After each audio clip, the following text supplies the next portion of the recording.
Hey there guys, and welcome to another Borderlands 2 video. This is going to be my showcase of the third Headhunter DLC called How Marcus Saved Mercenary Day. This is the Borderlands 2 DLC that came out around Christmas time and of course has many references to traditional Christmas stories. Now if you aren't familiar with the other two Headhunter DLCs, they're basically down to a science. What I mean by this is each of these DLCs consists of one area with a questline leading to a final boss. Once you defeat this boss, they are then repeatable and continue to scale up until they are considered a raid boss. However, you really should take this title with a grain of salt as they aren't really raid bosses and they're nowhere near on par of the difficulty of the other raid bosses. It should come as no surprise that the end boss in this area is going to be Tinder Snowflake, who's a giant snowman. It turns out that he's not that hard of a boss, but he's definitely harder than the Waddle Gobbler from the second Headhunter DLC, and about on par or a little bit less difficult than the Pumpkin Kingpin from the Halloween DLC.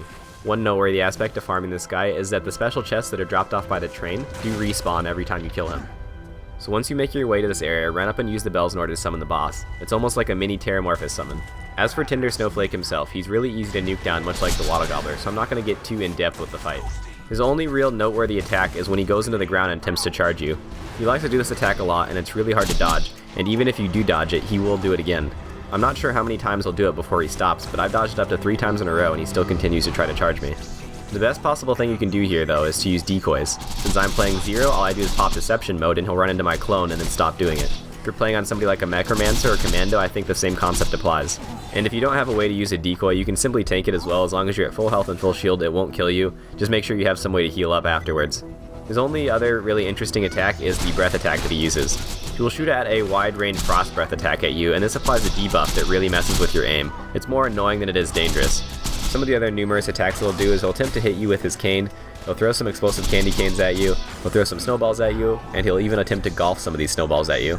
As far as the strategy goes, since there's no cover in this area, I would just suggest attempting to pump out a lot of damage really quickly and nuke him down. And if you don't have a lot of damage, just make sure that you have some sort of healing in the Ruby or the Grog Nozzle, and some easy second wind capabilities for the ads. So that's pretty much it for the fight. He's not too difficult, but when he does die, make sure you run up and jump and take his hat off of him. And this will finish him off once and for all, Mortal Kombat Fatality style.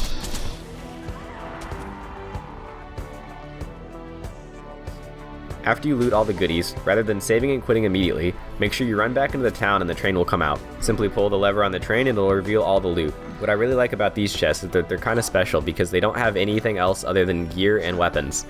In the end, farming him for me only takes about 2 minutes from the start to saving and quitting, so this farm might actually be a pretty decent way to make some money, or farm for weapons and gear. I can't quite say where this would rank with all the other farms in terms of efficiency though. You might have to make that judgment call for yourself, but I have received a few legendaries from this farm already. Compared to the second Headhunter Waddle Gobbler Thanksgiving DLC, I enjoyed this DLC much more and would definitely recommend it. Even though the length was still pretty short, coming in at just over an hour, especially in comparison to the first Headhunter Halloween DLC, I still had a lot of fun. As I'm releasing this video, I just found out that they announced that the Valentine's Day Headhunter 4 DLC will be released shortly, which I will have a video on now that I am caught up with all the Headhunter DLC content. Last thing I want to do is give a shout out to one of my friends that helped provide me with some weapons in some of my early Borderlands 2 videos, and he is starting his own YouTube gaming channel. If you guys want to check it out, it'll be linked in the description below. So that's pretty much it guys. Next up is the Valentine's Day Headhunter 4 Moxie DLC, and thanks for watching. This is a song from my mommy mom, singing hummy hum till you're in my tum. 3 swinging midge, all in my fridge, teeth a rattle tatin', nice and shakin'.